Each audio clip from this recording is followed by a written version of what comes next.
anda ni tash enyu chua makana nang wanto sau nang wewa do na ten sa yu ni kyo ots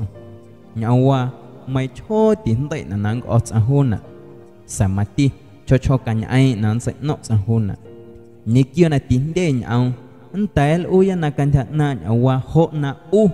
makana na ka tio ni lo ots do khu nyawa chuna de na tia na makana nan sa na de na makana nan sa ho nang wa na nyau ho yu na ul hai nei kuluin du do chua makana nang wanto ni kyo chua na makana nan sa na ki kui nam lo na ma win nau ti kui sho he chana tin sa ya na de nyau tsang padre nuestro na hai den ata na huna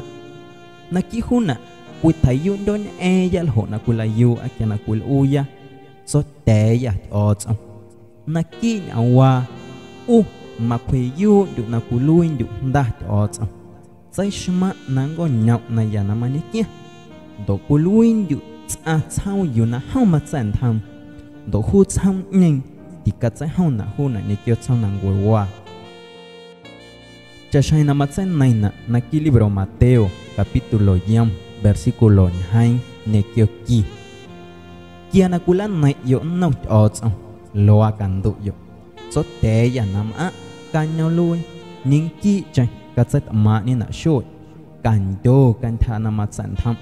ka lui kan than na loi nau chau nang ngoi cha shai na ma ku lui kan nhau lui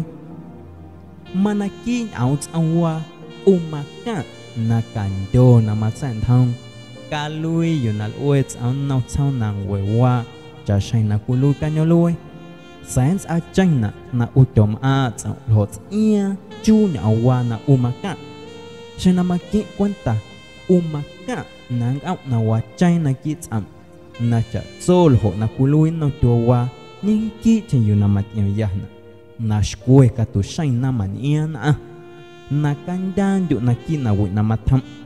kia ho ndal o ya na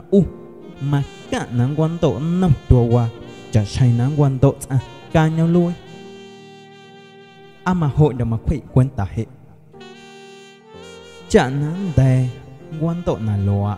mà càng là nắng ông được chả say là mặt sen thâu ở xem mang dưới là số càng đè là loa quan tội sau nàng vừa qua e khôn nè sai shman na hội là mà càng nắng khí được càng chả na khôn nè đón sai sco nhỏ tiêu na chả say là mặt zona na ki libro Romanos capítulo cancho we versículo we tang au yo na mati o kul a yo lo na kun ya yo na kul an at sau nang we kala chui yo kan thana kul tiu yo cha na loa an zai sko na cha so kan thana kul cham a yo enal a yo na lo gwen tho na la no yo chiwa na lo ets out an ain do na hu ho ta kan tha na ya sai shma do ka we am do kan te sai shma kia ho kula no ana hunan sai yu ani kyo ots ni ka zona na makana na ten sai yu ana kului ni tsa na dat ots hu hasta shainan ten sai chu na ai tsa no tiu na tsa kan tha na tsa na wewa